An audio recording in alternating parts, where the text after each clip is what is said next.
Olá pessoal, bom dia, boa tarde, boa noite, boa madrugada, sejam bem-vindos a mais um vídeo do canal. Bom pessoal, hoje, como é de costume, né, eu venho gravando vídeos sobre as normas regulamentadoras da atualmente Subsecretaria de Inspeção do Trabalho, as famosas NRs, mas em virtude desse- nos últimos tempos vem ocorrendo, como é de conhecimento de muitos, as atualizações, como o governo tem chamado, das normas regulamentadoras. É, por exemplo, temos uma NR1 que substitui aquela famosa NR1 que era de conhecimento de todos, só que esse texto já vai sair, já vai perder a sua validade.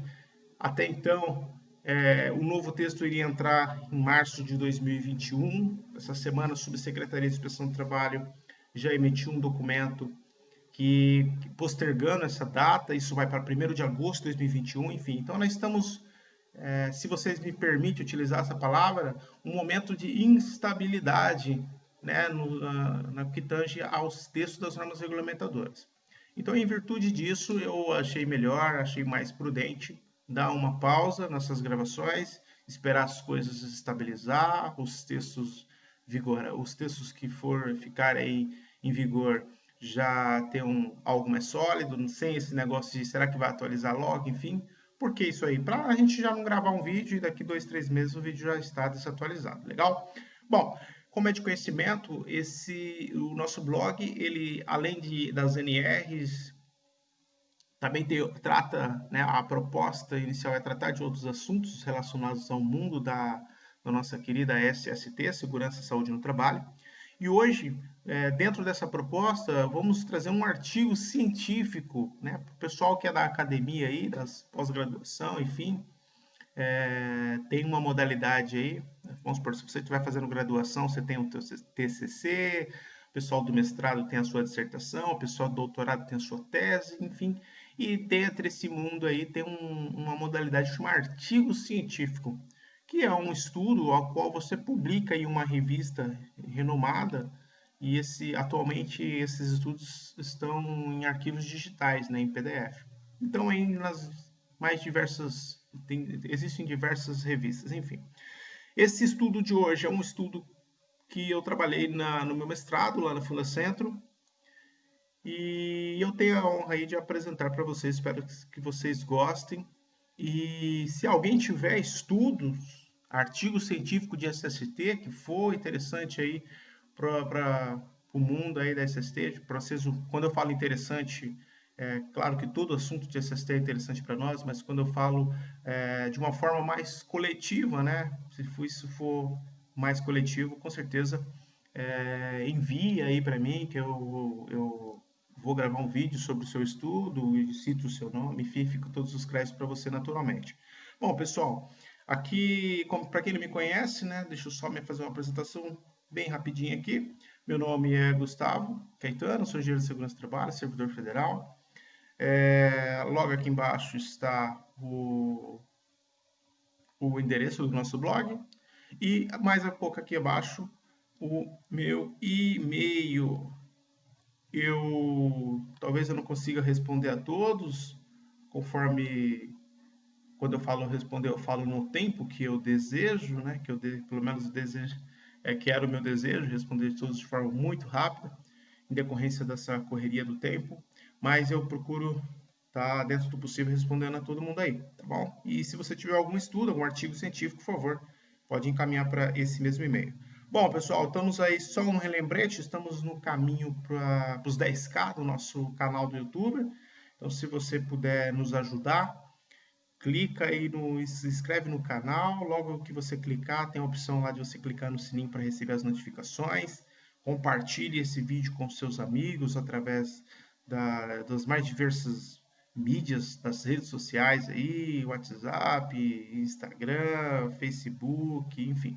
Compartilha com seus amigos aí porque é conhecimento, tá bom, pessoal? E claro, naturalmente, as inscrições motivam a gente a estar trabalhando cada vez mais. Bom, eu já falei aí rapidamente tem a minha formação, né, para se alguém tiver curiosidade. Atualmente também eu trabalho como engenheiro projetista e consultor na área de sistema de proteção contra incêndio, tá legal? Vamos lá. Bom, o nosso estudo científico de hoje, ele tem o seguinte título, né? Esse artigo científico, ele foi publicado em uma revista portuguesa lá em Portugal, na Europa, e ele tem o título seguinte: Segurança e Saúde no Trabalho em Instituições Federais de Ensino Superior no Brasil. Né? No Brasil, porque como é um estudo publicado fora, então é interessante fazer essa referência aí. Tá? E o que vem a ser essas famosas instituições federais de ensino superior? Bom, pessoal, isso aí, alguns falam IFES, IFES, enfim, uma sigla que a gente utiliza. Ela abrange todas as universidades federais, toda a rede de universidades, das universidades federais, e também dos institutos federais espalhados aí por todo o nosso Brasil, tá? São autarquias, fundações públicas federais, que têm como objetivo o ensino, a pesquisa, a extensão, e são instituições vinculadas ao Ministério da Educação, MEC. Tá? Então, a gente fez uma pesquisa nessas instituições e para verificar como que está o nível de segurança do trabalho, pelo menos uma fotografia que representa aquele momento. Bom, vamos lá. Falando da revista, foi publicado aqui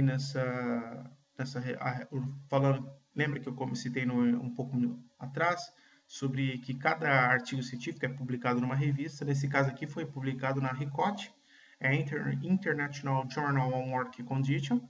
Tá? É uma revista da Universidade de Porto, tá, em Portugal, que trabalha, que tem como objetivo, ou tem como objeto aí o campo das condições do mundo do trabalho. Tá? Aqui embaixo está o endereço, esse endereço também vai estar aí aqui embaixo, aqui, ó, na descrição do vídeo, e aí você pode clicar, vai facilitar a sua vida. Então você digita aqui que você já vai ser direcionado lá para a revista, tá bom?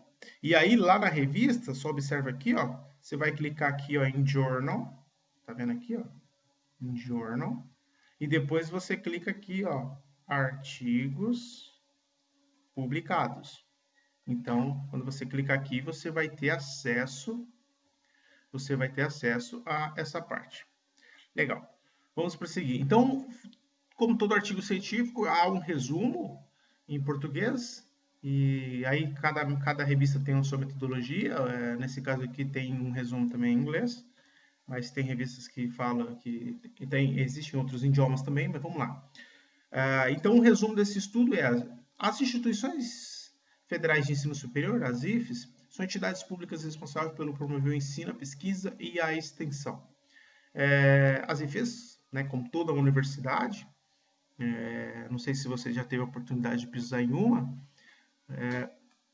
tem os seus ambientes. Cada ambiente, quando eu falo ambiente, tem oficina, tem laboratórios, enfim, salas das mais diversas modalidades de educação, das diversas modalidades também da academia, das disciplinas, né? Biologia, química, física, enfim, engenharias.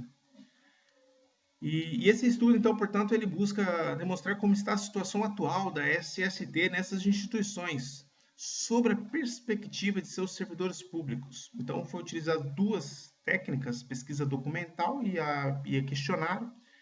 E essa pesquisa, só para resumir aqui, ela envolveu 83 servidores públicos com cargos na área de SST. Então, o que significa cargos na área de SST? Significa que esses pesquisados, esses entrevistados, eles são engenheiros de segurança do trabalho, são técnicos de segurança do trabalho, são técnicos de enfermagem, são médicos do trabalho, enfim, são os SESMIT, da nossa querida NR4. Então, esses servidores que passaram em um concurso público para esses cargos, eles estão trabalhando nessas universidades, nesses institutos, e essa pesquisa foi conversar com eles, para buscar que são os trabalhadores de frente da SST, para a gente buscar entender como que está o nível de SST nesses locais. Tá? E esse estudo, então, ele traz essa realidade, traz essas visões. Nesse estudo, nós temos 69 unidades de FES, ou seja, então, isso vai estar na metodologia, eu não falo, procuro esconder um pouco a quantidade, enfim, toda a informação que venha, que seja possível rastrear da onde que está vindo, por questões de segurança, enfim, questões de ética na pesquisa. Eu não vou entrar muito nessa questão para não prolongar muito o vídeo, mas o que importa aqui é que são 69 unidades de FES, ou seja, universidades e institutos federais, tá bom? Vamos lá. Só para a gente ter uma noção um pouco mais abrangente, para iniciar essa pesquisa aqui no Brasil, primeiro eu precisei fazer o quê? Eu precisei buscar referência.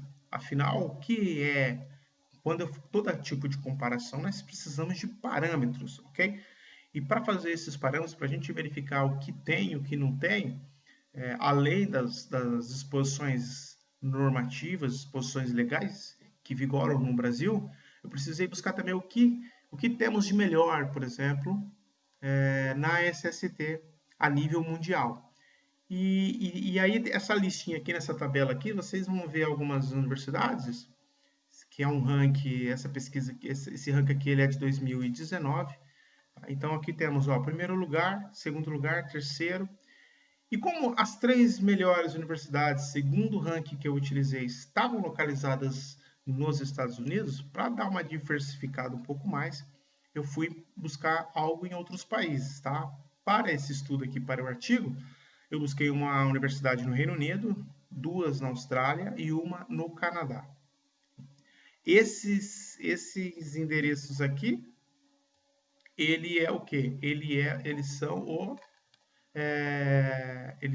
os sites dos sistemas de gestão dessas instituições. Então, se você clicar em um endereço desse aqui, você vai ser direcionado para o site dessas instituições, para o sistema de gestão de SST destas instituições. E lá você vai encontrar as mais diversas informações. Então, por exemplo, quando você clicar no endereço aqui da número 1, do MIT, você vai entrar aqui no sistema de gestão do MIT. Então, tá vendo que tem todos os menus, você vai encontrar segurança laboratorial, segurança na parte de construção civil. Essas instituições também têm construção civil, que para quem eu ainda não gravei, mas a NR18 ela tem logo no início a definição que é a construção civil. Então, uma reforma, por exemplo, uma pintura já está dentro do contexto de construção civil, jardinagem, enfim. Então, para tudo isso, é necessário que tenha procedimentos de segurança.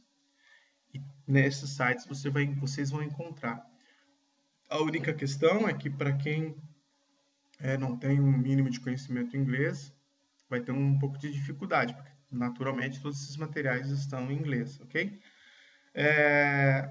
Eu trago um segundo exemplo aqui, que é da Universidade de Stanford, que vocês já podem reparar aqui nos tópicos. Então, eles têm os tópicos aqui, em que se você clicar em cada tópico desse, você vai ser direcionado a uma tela aí no seu browser de internet, onde contém vídeos, formulários, enfim, diversas informações POP, né, procedimento operacional padrão, fichas de inspeção, checklists, enfim, desse determinado assunto. Então, por exemplo, eu quero falar, a gente estava acabando de falar agora de construção. Então, se você estiver falando de construção, você vai clicar aqui, ó. Neste menu aqui, você vai olhar os procedimentos, toda a parte SST para construção. Segurança química, aqui, ó, Chemical Safety, você vai verificar toda a relação de segurança para a área química, e assim sucessivamente. Então, você tem diversos tópicos onde você vai clicar e vocês vão ser direcionados. Isso é em todos aqueles sites que nós olhamos agora aí na tabela 1, vai ter um site similar.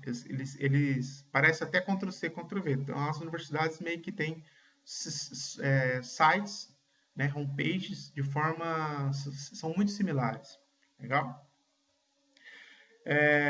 Bom, dito isso, então, para fazer a comparação, foi utilizados esses parâmetros dessas universidades que eu citei. E quando a gente vem aqui para o Brasil, para falar um pouco sobre esse sistema de gestão, eu acabei adotando, além de materiais de fora, materiais internacionais, aí, enfim, materiais que foram desenvolvidos fora do Brasil. Eu me baseei também na ISO 31000, para quem não conhece, recomendo. Uma NBR, ela já está em português. É uma NBR que fala sobre gestão de riscos. E essa gestão de risco ele é genérico, ou seja, serve para qualquer tipo de negócio. Para a SST ela vai servir, para um mundo financeiro ela vai servir, enfim, para qualquer tipo de negócio ela faz gestão de risco. E eu gosto muito dela, até mesmo porque essa forma, esse olhar um pouco mais genérico, ele permite que diversas áreas de uma mesma organização possam trabalhar utilizando a mesma norma. Isso facilita quando a gente precisa de que haja uma integração. Então, por isso que eu gosto da 31000. Se você gosta da ISO 45001, que é uma norma específica de SST, também você vai encontrar, inclusive, similaridade. Tá? São normas muito parecidas. Legal?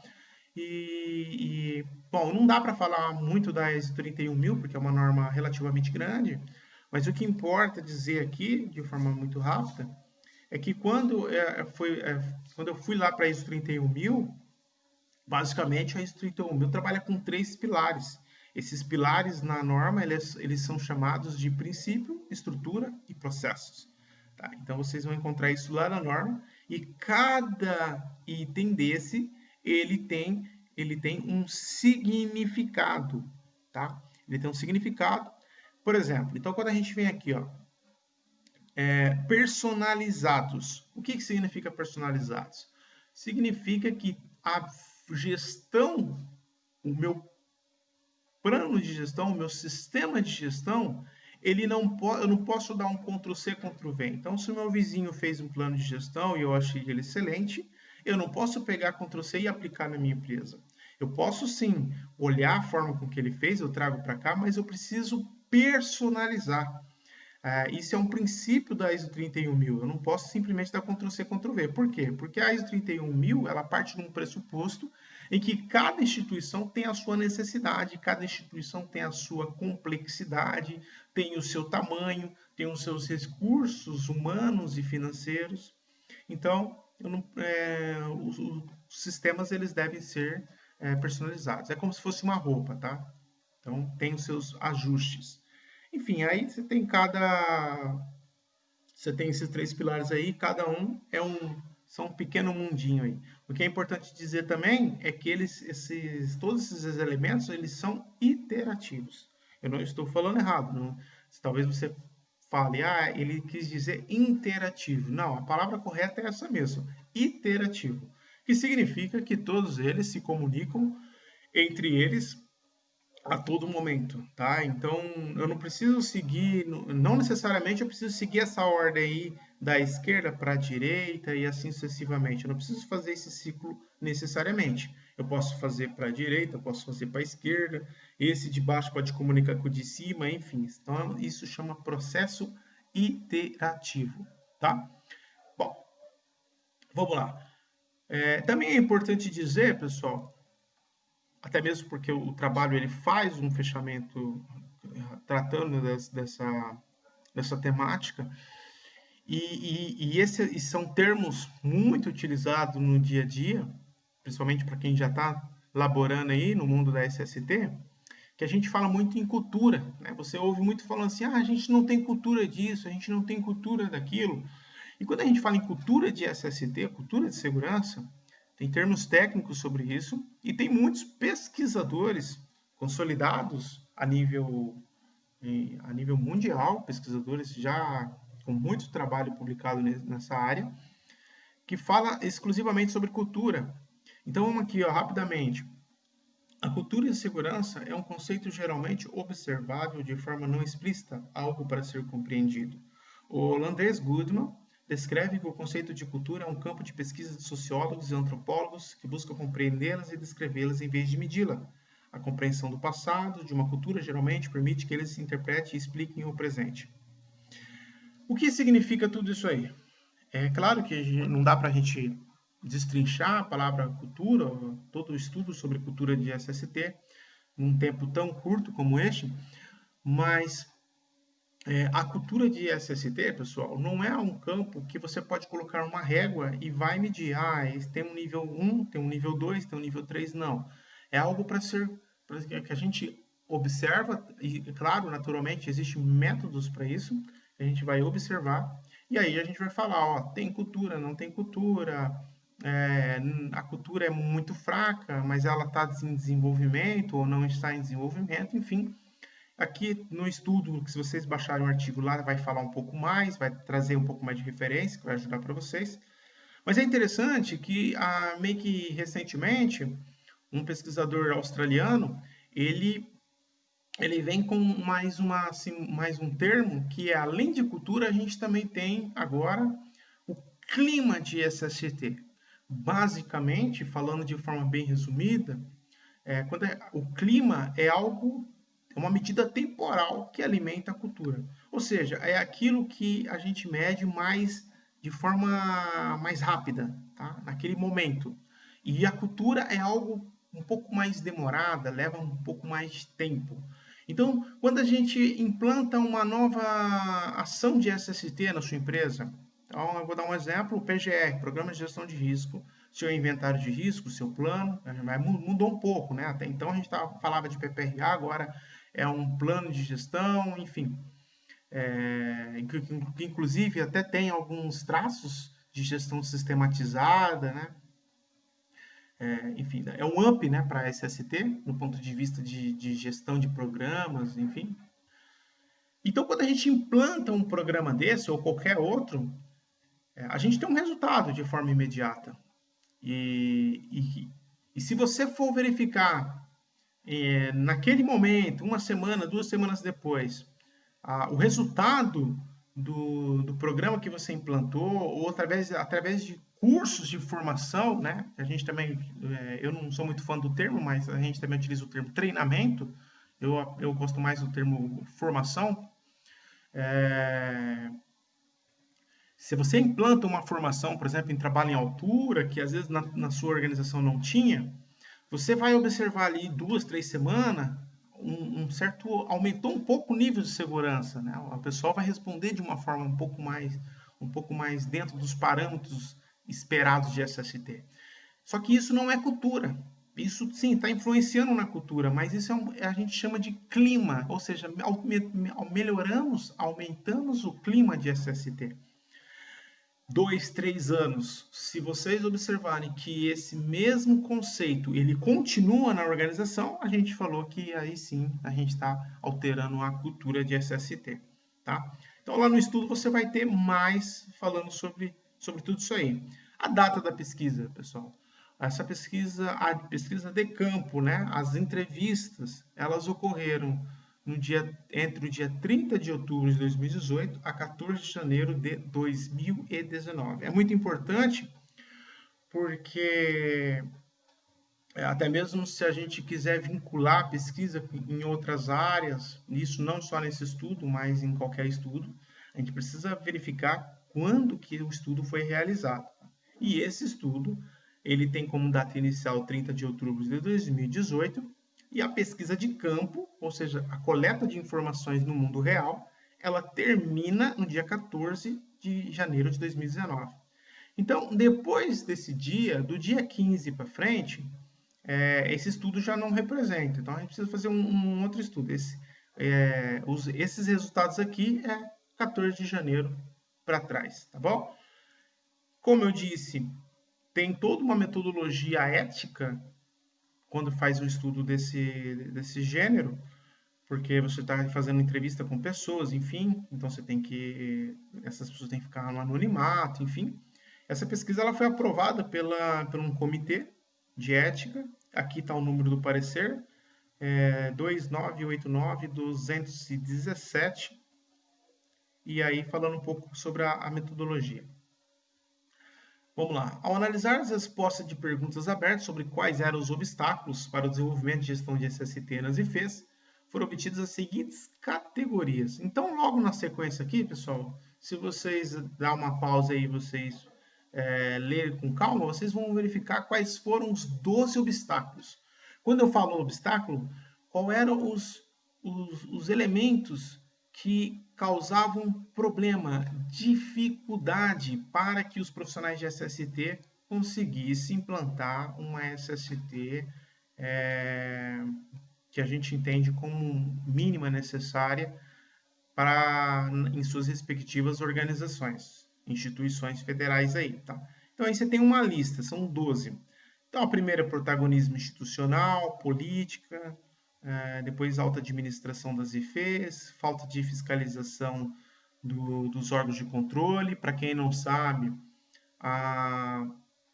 quando a gente fala em fiscalização, os auditores fiscais do trabalho, os AFTs, eu já falei isso algumas vezes no blog, mas isso aí vem um pouco, a gente precisa de um pouco de conhecimento de direito do trabalho, mas o que importa aqui, rapidamente falando, é que no Brasil a gente tem divisões das relações de trabalho, que a gente chama, e tem uma das relações, chama relação de emprego, que tem os seus parâmetros jurídicos, mas em regra, para resumir aqui, que não é um momento mais específico, são aqueles trabalhadores seletistas. Então, aqueles trabalhadores seletistas, eles estão dentro da classe empregados. Aí você tem estagiários, enfim. E você também tem, que é o caso desse caso aqui, a relação administrativa, a relação jurídica, enfim, que são servidores federais. E esses em específico, apesar de hoje o decreto que regulamenta a fiscalização ele falar que é competência dos AFTs fiscalizarem as relações de trabalho, mas há apenas algumas relações dentro do mundo relação do trabalho, que é um conjunto onde tem outros conjuntos dentro desse conjunto maior, que chama relação de trabalho. A relação administrativa dos servidores ela não está ainda regulamentada, tá? Então, a nossa fiscalização do governo federal não fiscaliza o próprio governo federal, infelizmente. Então, isso aí também foi um dos problemas levantados, né? Se você não tem fiscalização, como que os gestores dos órgãos vão executar ou não executar, né? A fiscalização é um elemento de elevação da cultura de SST. Isso é indiscutível, né?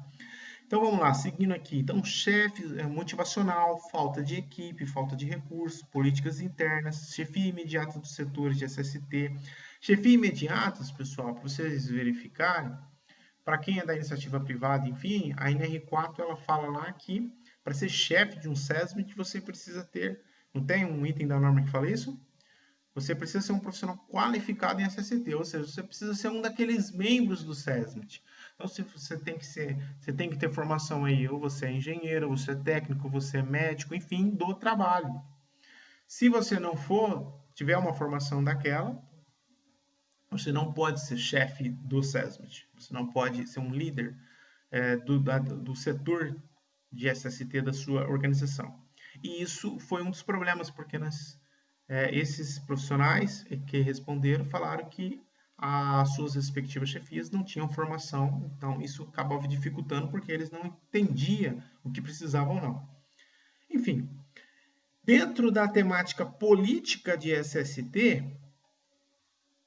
lembra que eu fui lá que a gente teve que estudar um pouco de gestão sistematizada, ISO 31000, ISO 45001? Então, um dos elementos de um sistema de gestão chama política de SST.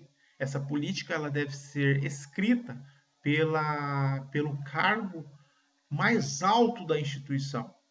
Isso significa, por exemplo, na sua organização, isso pode ser o dono da empresa, o diretor da empresa, o conselho administrativo, é a autoridade máxima da instituição que escreve SST.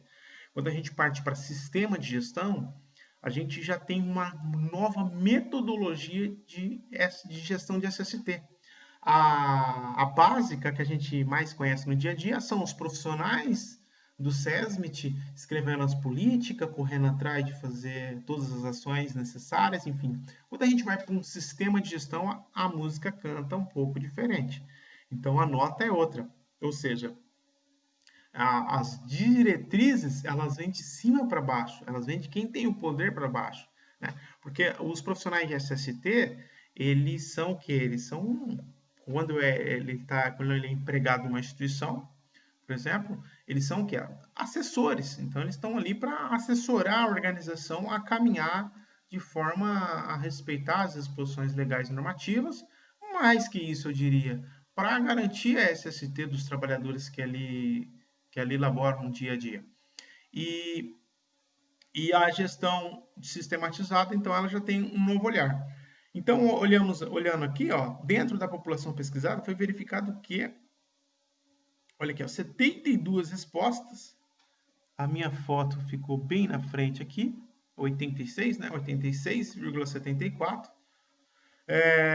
Não possuía uma política escrita. Então, assim, a gente já parte de um pressuposto que a gente acabou não encontrando índices, elementos que indicasse a gestão sistematizada nesses locais. Em relação às 11 unidades de defesa, as quais informaram através dos servidores, ou seja, dos seus pesquisados, que possuíam uma política escrita de SST, 45,45%, ou basicamente a metade por cento, relataram que as mesmas não foram ratificadas pela alta administração. Então, a gente tem uma não conformidade, porque, conforme eu disse, a política precisa ser pela alta administração. Então, isso aí já demonstra algum índice. Entre os 12 obstáculos que a gente acabou de olhar um pouco mais atrás, os mais prevalentes, ou seja, aqueles que mais foi comentado, mais foi mencionado pelos entrevistados, foram, respectivamente, o seguinte: alta administração. Então, a alta administração dessas instituições foi o maior obstáculo que os profissionais têm enfrentado. Olha só, até interessante, né? Porque numa gestão sistematizada, as diretrizes têm que vir dessas pessoas. E aqui a gente encontrou um obstáculo que até impede a implantação de uma gestão sistematizada. O segundo é a falta de equipe e política interna. O terceiro, adicionais ocupacionais, insalubridade e periculosidade, um grande problema enfrentado. E o quarto e último aqui mencionado é o protagonismo institucional, que foi aquilo que eu chamei de envolvimento de todos, ou seja, como que todos os trabalhadores dessas organizações, eles interagem com a SST. Então, é um envolvimento muito fraco. Então, isso aí também foi um problema que eles enfrentaram. Falando em insalubridade, eu trago aqui uma fala, para você ter uma noção. Então, vamos lá. Ó. Ainda nessa temática, o entrevistado número 16 do Sudeste. Então, veja bem como que eles são mencionados, os entrevistados, porque eu não posso rastrear, não posso identificar. Então, eles são descritos aqui através das regiões deles e por número. Então, você não consegue rastrear. De forma objetiva, ele esclareceu qual foi o obstáculo que ele mencionou lá para ele. Vamos lá, vamos ler aqui. Ó. Ausência de apoio da alta direção.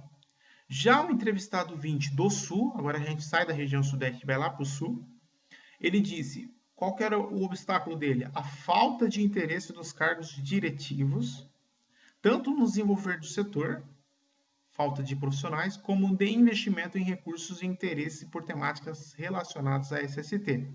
A saúde e segurança do servidor sempre fica em último plano ou não faz parte dos planos da gestão. Então, essa fala representa um pouco para vocês entenderem essa problemática. No artigo vocês vão encontrar mais dados. Outro problema, lembra que a gente citou lá a falta de equipe? Quando eu fui lá no material, lá no site, se você entrar aí você vai ter acesso a essa informação.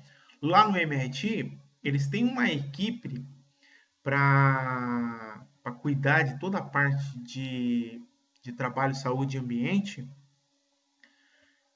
então, a equipe deles é composta por 128 membros, 128 pessoas trabalhando com trabalho, saúde e ambiente. Lá em Stanford, 116 trabalhadores envolvidos em SST.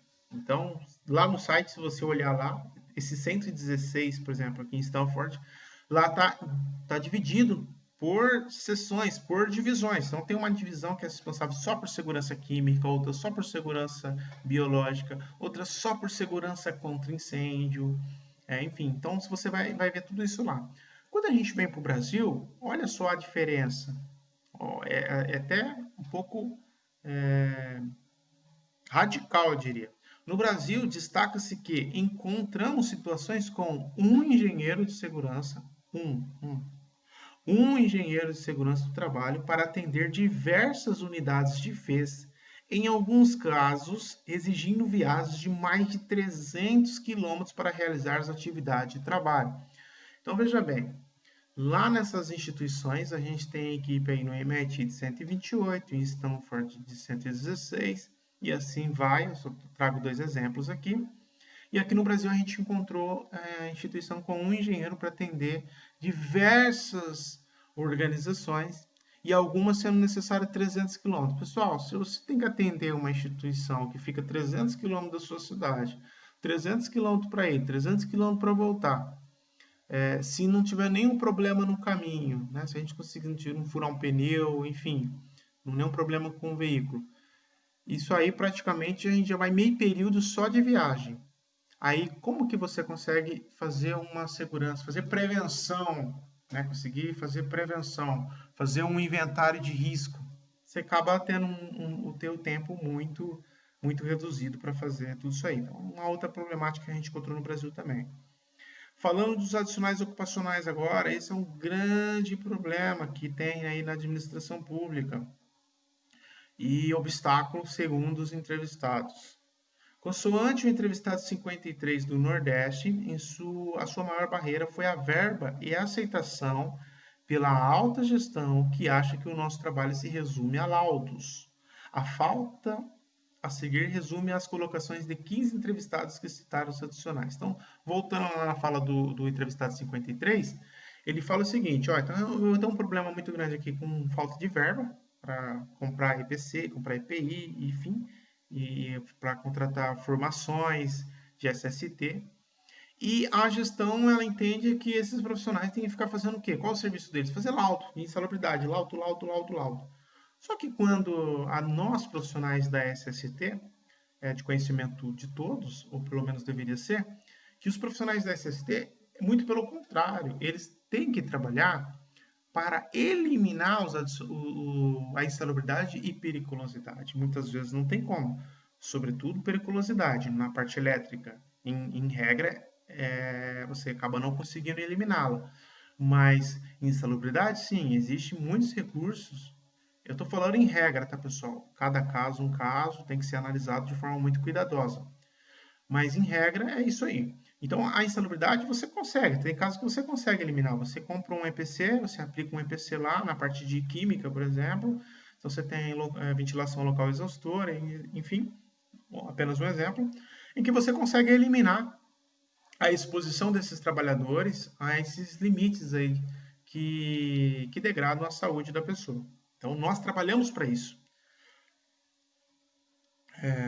E a situação que encontramos aqui é muito pelo contrário, né? O pessoal quer ganhar o adicional, ou seja, eles querem ficar dentro da situação de insalubridade e periculosidade. Uma outra fala aqui, ó, a falta de cultura da segurança organizacional, acabamos de falar um pouco sobre cultura, relegando a segurança a um aspecto legalista, falta de critérios técnicos para a concessão de adicionais de insalubridade, sendo as mesmas variáveis de acordo com a gestão superior, e muitas vezes concedido sem a devida justificativa técnica, estimulando o servidor a buscar trabalhos insalubres somente para ganho financeiro. Falta de iniciativas prevencionistas. Servidor desacreditado com a administração pública prefere lutar para receber adicionais do que lutar por melhores condições de trabalho. Enfim, então a gente acaba, quando a gente começa a falar aqui de adicionais, se vocês olharem as falas, a gente acaba dentro de uma problemática sistematizada aí, que já está enraizada e é bem complicado. Uma outra questão que eu gostaria de falar, mas ainda dentro dessa temática de insalubridade, uma outra questão que eu gostaria de falar é em relação à motivação agora, né? Que foi um dos, seguindo aquele hall lá que a gente está trabalhando agora. Então, falando sobre a motivação. Então, esses entrevistados, eles foram indagados, né? Eles foram questionados com a seguinte pergunta: qual é a probabilidade de apoio, né, a sua percepção que você tem de apoio da alta administração para com as suas atividades de SST? Então, a gente acabou dividindo isso em dois grupos: servidores estáveis e servidores em estágio probatório. Quando a gente fala em estágio probatório, na administração pública, no caso, na administração federal, aquele servidor, a lei vigente hoje fala o seguinte, que é a Lei 8.112. Ela fala que aquele servidor até 3 anos, ele se encontra-se em estágio probatório. Então, ele precisa fazer avaliações anuais, enfim. E aquele servidor que passou dessas avaliações e tem mais 3 anos, ele já ganha a sua tão falada na mídia estabilidade, ok? Foi perguntado para esses dois grupos. Por que foi dividido esses dois grupos? Aquele que tem 3 anos, ele tem uma percepção, ele tem uma experiência, ele tem uma vivência dentro da administração. Aquele com mais de 3 anos já tem mais experiência, mais vivência, já viveu mais lá dentro. Então, ele teve outras experiências. Quando a gente fez essa divisão, deu para notar deu para notar algumas diferenças assim até muito relevantes. Vamos olhar aqui, ó. Deixa eu só, peraí.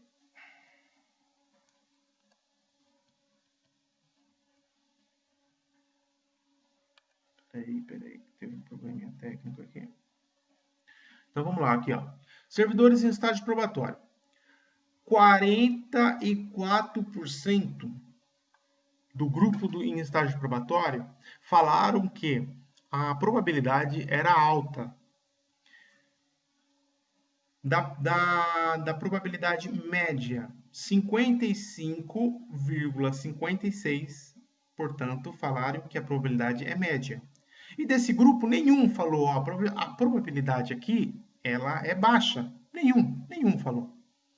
Só que quando a gente foi lá para os servidores estáveis, portanto, servidores com mais experiência, olha a diferença que eu acabei de mencionar aqui, falando com vocês. De alta, vamos começar da alta. Então, lembra que era 44,44 achava alta? Quando a gente foi para os experientes, ou seja, para os estáveis, isso caiu para 11,11. Quando a gente, do médio, era 55, lembra? Caiu para 40,74, perdão. E lembra que a baixa era zero? Quando a gente vai para os experientes, 48,15%, praticamente a metade, já acham que a probabilidade de apoio ela é baixa. Então, a gente também nota uma diferença muito grande nesses servidores durante os anos. A vivência deles internamente vai trazendo essa nova leitura, vamos dizer assim. Eles foram questionados também com base, lembra que lá naqueles sites que a gente entrou lá, que na verdade que eu mencionei sobre o sistema de gestão das universidades, na tabela 1 lá atrás que a gente olhou, eu entrei lá naqueles sites, fiz uma pesquisa documental lá e verifiquei quais eram os procedimentos, os POPs, se você assim gosta de chamar, para segurança laboratorial, depois eu peguei para segurança na construção civil, depois eu peguei para segurança contra incêndio e, por fim, segurança de emergência. E depois eu peguei, coloquei isso em uma lista e mostrei para os entrevistados e falei para eles, ó, de forma qualitativa, não precisa somar aí um por um assim, mas de forma qualitativa, menciona para mim, fala para mim, se você,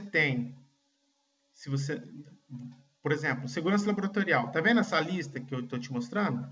Agora fala o que você tem aí na sua instituição. Não temos, esses foram os parâmetros que eu dei para eles listar. Não temos, muito pouco, muitos ou temos todos, ou seja, eu tenho todos aqui. Se eu ler lá, então lá na lista que eu enviei para eles, vamos dar um exemplo que tinha 10 procedimentos de segurança laboratorial. Se eles tinham os 10, na instituição dele, então ele colocava temos todos. E assim sucessivamente, ele vai caindo na escala. Vamos olhar então o que é que a gente encontrou na realidade. Então vamos lá. Segurança laboratorial, enfim, todas elas, a gente pode reparar aqui, ó, um nível muito baixo. Segurança laboratorial apenas não temos, de segurança laboratorial 15%, da construção civil 25% falaram que não tinha, enfim.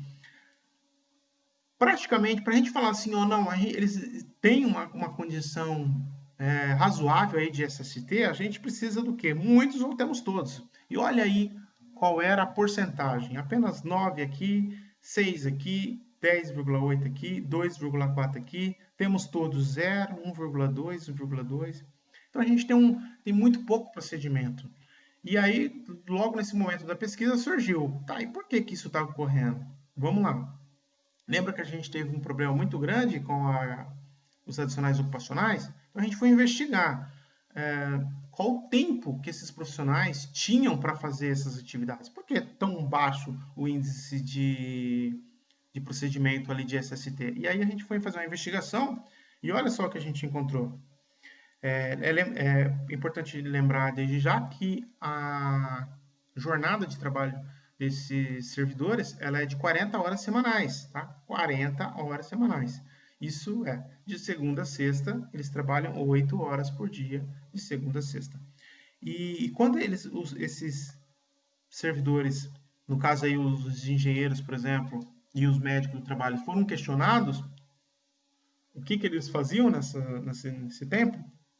Veja bem, ó, 57,89% falaram que ficam, que trabalham, que se dedicam 25 horas ou mais dentro de uma semana só com adicionais ocupacionais. E aí você vai olhando aqui embaixo aqui, ó, qual é a carga horária e aqui está o gráfico. Então quando você olha aqui, basicamente nós temos aí 70% trabalha de segunda a quarta-feira só com adicionais ocupacionais. Só com os famosos NR15 e NR16. Salubridade e periculosidade, salubridade e periculosidade, salubridade e periculosidade. Logo, segundo o nosso estudo aqui, a gente entende que esse aqui é o grande obstáculo, é o grande problema para a gente ter aquele nível tão baixo de procedimento. Naturalmente, esse é um dos índices mais relevantes que a gente encontrou, existem outros. Então, se você olhar no artigo lá, você vai ter essa percepção. Mas esse aqui, sem sombra de dúvida, é o maior obstáculo, vamos dizer assim, para que os profissionais de SST, os servidores, consigam melhorar as suas áreas dentro de suas instituições. Legal? Então, partindo já para a consideração final, baseado no estudo de Lyons, lembra aquele australiano que fala um pouco sobre clima de SST? Então, a gente fez uma classificação aqui nas nossas organizações, né, nos IFEs. Classificamos que a cultura de SST encontrada nas IFEs brasileiras, nas pesquisadas, é mínima, então a cultura, né, é mínima, ou em alguns casos, um trabalho em andamento. Em relação aos principais obstáculos que tangem a auto-administração, acreditamos que a falta de disposições legais em cobrança de resultados na área de SST. Então, esse foi um problema, né? Já na legislação temos esse problema. Lembra que a gente comentou em relação à falta de fiscalização? Se tivesse fiscalização, provavelmente a gente conseguiria já dar uma melhorada aí no nível de SST. Neste contexto, a falta de fiscalização por parte do governo federal também precisará ser vista, pois, como visto, a simples legalidade não tem efetividade na prática. Então, você estabelecer algo em uma legislação e se você não fiscalizar, dificilmente isso vai ser aplicado.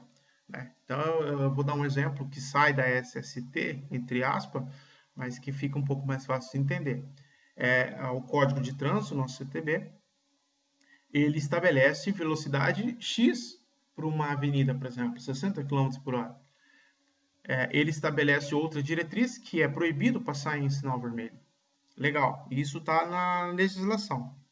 Agora, se não tiver fiscalização, você acha que no dia a dia as pessoas vão respeitar? Se não tiver um radar, se não tiver os servidores do Poder Executivo ali, as polícias militares, enfim, as polícias militares, polícias federais, se não tiver ali para fiscalizar, você acha que as pessoas vão obedecer? Então é basicamente o que temos aqui. Nós temos disposições legais e normativas, mas não temos fiscalização, então dificilmente, segundo o resultado do estudo, dificilmente vai conseguir cumprir isso. Para finalizar, registramos que ignorar a SST nas IFEs não só gera risco a todos os envolvidos, mas também coloca em risco o crescimento social, a economia e a cultura do país, uma vez que tudo isso pode ser surfado no caso de um acidente. Então, tivemos, por exemplo, um acidente no museu da UFRJ, vinculado ao UFRJ lá. E as instituições de educação superior, elas são responsáveis, entre os seus diversos resultados que advêm ali dessas instituições, é o crescimento social. A educação, ela promove o crescimento social, né? A formação das pessoas, elas começam a produzir mais, e com essa produção mais individual, todo o social ganha com isso.